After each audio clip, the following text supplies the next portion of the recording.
अरे शेवटी एका असहाय्य मुलीच्या न्यायाचा प्रश्न आहे तो. इन बड़े बड़े शहरों में छोटी छोटी बातें होती रहती है प्राध्यापक. अरे प्राध्यापक, मी तुला हात जोडून आता विनंती करतो, तू जे साक्ष माग घे आणि त्या माझ्या वैभवला त्या भानगडीतून मोकळं कर. कसं आहे ना, यात तुझ्याही भला आणि माझ्याही भला. अरे ते कदापि शक्य नाही. नाही घेणार मी साक्षात मागे. अरे त्या नीच माणसाने एका कॉलेजात शिकणाऱ्या मुलीवर अत्याचार केलाय आणि त्याला शिक्षा द्यायची सोडून त्याला वाचविण्याचा प्रयत्न करू काय?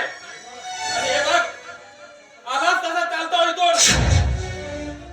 मी साक्ष मागे घेणार नाही म्हणजे नाही.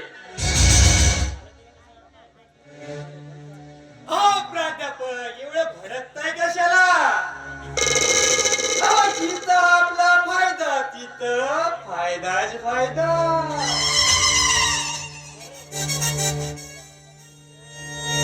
जन्मभर बसून खाल एवढा पैसा मिळेल.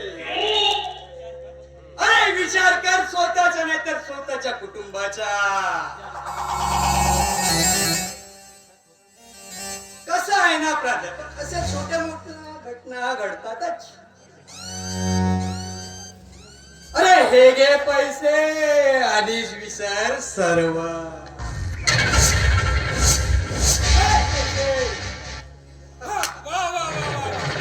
पैसे घे पैसे.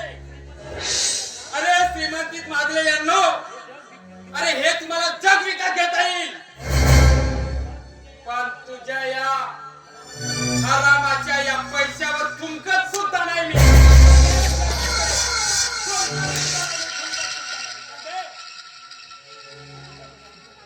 मूर्खा, अरे हा तुझा पैसा फक्त तुझ्या कामाचा आहे. अरे या कायद्याला पैसा तोडणारे तुम्ही लोक भाडखाऊ कुत्रे. अरे जोपर्यंत या समाजात आहेत तोपर्यंत तुम्ही या समाजाला न्याय देऊ शकत नाही. आणि मी काय म्हणतो, अरे तुम्हाला विकत घेऊ सुद्धा शकत नाही तुझ्यासारख्या नीच माणसावर. तुझी काही चूक नसता मी त्या मुलांनी स्वतःचा आपला प्राण हे केलाय, आत्महत्या केली आहे सुद्धा. मी त्याला वाचवण्याचा प्रयत्न करू, कदापि शक्य नाही. अरे तुला हे पुसावंच लागेल. अरे एका परक्या मुलीसाठी स्वतःचा जीव धोक्यात घालतोस. अरे ते सुद्धा मूर्खपणाच आहे. अरे मी अख्खं जग विकत घेऊ शकतोय प्राध्यापक, आणि तुझी पूर्ण संपत्ती सुद्धा विकत घेऊ शकतोय. हे प्राध्यापक, एक लक्षात असू दे, मी या पैशाच्या बळावर त्या वैभवला मोकळा करणारच. अरे ती येणारी वेळच सांगेल. आणि मी सुद्धा त्या मुलीवर झालेल्या अन्यायाला वाचा फोडल्याशिवाय राहणार नाही. आणि राजमानीजी, अरे प्राध्यापक, खूप महागात पडेल. अरे ते तुला सांगण्याची काही गरज नाही. माझं मी बघून घेईन काय करायचं आहे ते. अरे निदान स्वतःच्या नाही तर स्वतःच्या कुटुंबाच्या तरी बघ प्राध्यापक. अरे पैशाच्या बळावर कित्येकांना विकत घेतलं या मधुकर राजमानेनी. तसाच तुझ्या या घरच्यांना विकत घेऊ, समजलास प्राध्यापक? अरे असं आहे तर विकत घेऊन दाखव मला. अरे घेऊन दाखव मला विकत. ज्योती, अरे ज्योती, ज्योती.